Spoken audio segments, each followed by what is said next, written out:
Tim Hortons and Canadian Tire are partnering on a loyalty program. Let's get some perspective on how it'll work from Daniel Tsai, professor at Toronto Metropolitan University. Daniel, thanks for joining us today. Thank you. So what do you think, first of all, about the partnership? Well, let's look at it this way. There's a lot of pressure in terms of producing sales. We saw that, there was sales growth at Tim Hortons. It was very modest, 3.4%, not as much as what they could have done. And part of that is the pressures when it comes to prices of goods and food and so forth. Their profit margin is shrinking. And likewise with Canadian Tire, they had more robust growth. They're on a true north strategy that they've implemented, where they're investing in renovating stores and technology and trying to basically revive the brand. They did have more robust sales growth than Tim Hortons, but they also found that their profit growth was slowing down as well. And this is all pressures from the economy and expenses going up. So it's driven them together, as partners to try to boost up their sales. So how will this work? I know there aren't too many details out, but basically, if you buy a donut, you get some Canadian Tire, what used to be dollars are probably points now. If you buy something at Canadian Tire, then you get some credit that you can use at Tim Hortons. Is it that straightforward? Well, they actually haven't released the details on it. In fact, Canadian Tire said that they haven't determined at this stage what the amount of reward in terms of Canadian Tire money. So presumably that's part of the shtick. Is you go into a Tim Hortons and you use your triangle rewards, but you get compensation or reward through Canadian Tire money.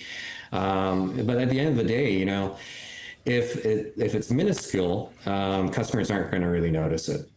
I actually miss the physical Canadian Tire money they used to have. That made you feel like you actually own something instead of sort of just a digital point system that everybody has now. WestJet, Petro also have partnerships with Canadian Tire. I mean, how does that work? Do you just get offers from all of them all the time? Well, look, they're trying to create synergies here. If you look at it this way, some of the brands associated with Canadian Tire, they have Sport Check and Mark's Work Warehouse and so forth. They don't set the world on fire. Canadians like those brands, but they're not excited about them. So they have to figure out how to get out of their box. And what they're trying to do now is really diversify. Let's bring in an airline. So Canada's second largest airline is WestJet. Let's bring them into the fray. Let's bring in Tim Hortons and people that want that. And then also, what's interesting is all these partners are pretty much in the same demographic as a Canadian Tire customer. We're not talking, the high end, upper class type customer. We're talking about the middle class, the worker, and so forth. And so they're really trying to create synergies and diversifying their triangle rewards to make it more attractive to shop at Canadian Tire. So here's my question, because you have the Optimum Points, which is Loblaws, but Loblaws owns Shoppers, so that works. Is it unusual to have these joint programs when you have different business owners?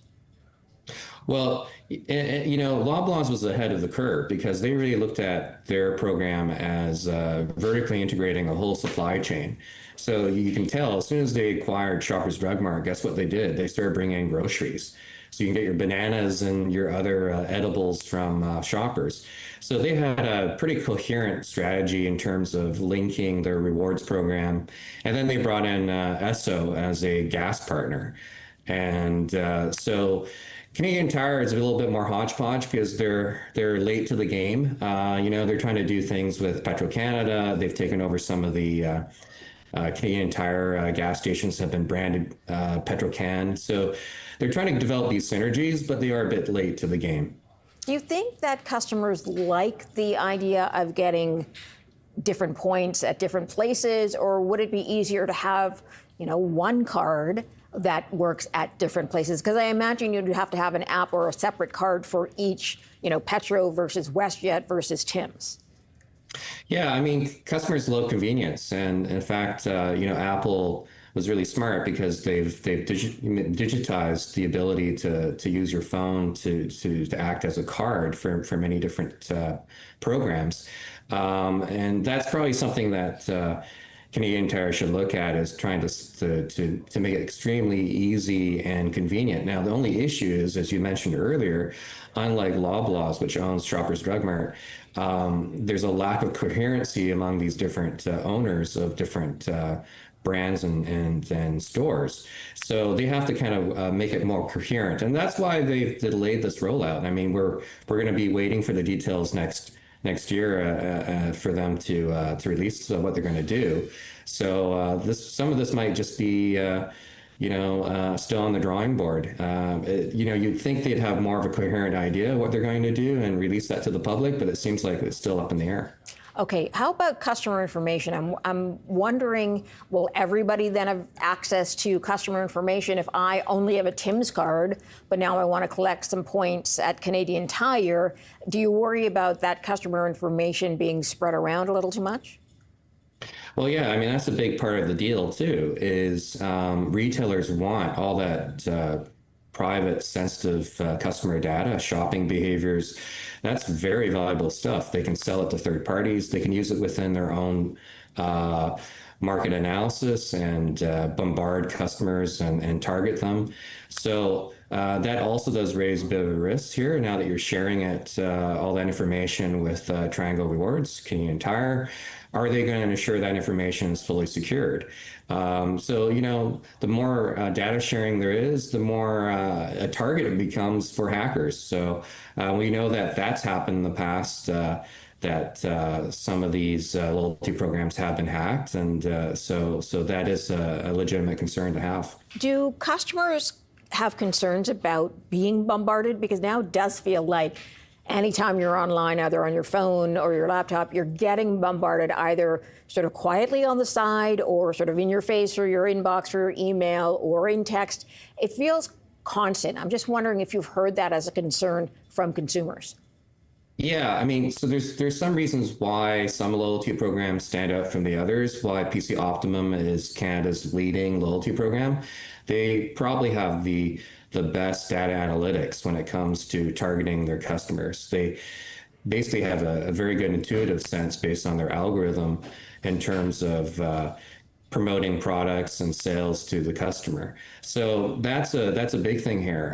Some of the other loyalty programs aren't that great at it, and because of that, they've lost market share. And we've seen this, not to name names, but we've seen big retailers move away from certain loyalty programs, or one in particular, because they just didn't see it serving the purpose, and it wasn't doing a great job of targeting customers and giving them what they wanted. So that's certainly a risk here. If you have a hodgepodge strategy, if you don't have a current plan and really offer compelling rewards for the consumer, they're just not going to jive with what you're offering. Yeah. Daniel Tsai, thanks for joining us. Daniel's a professor at Toronto Metropolitan University.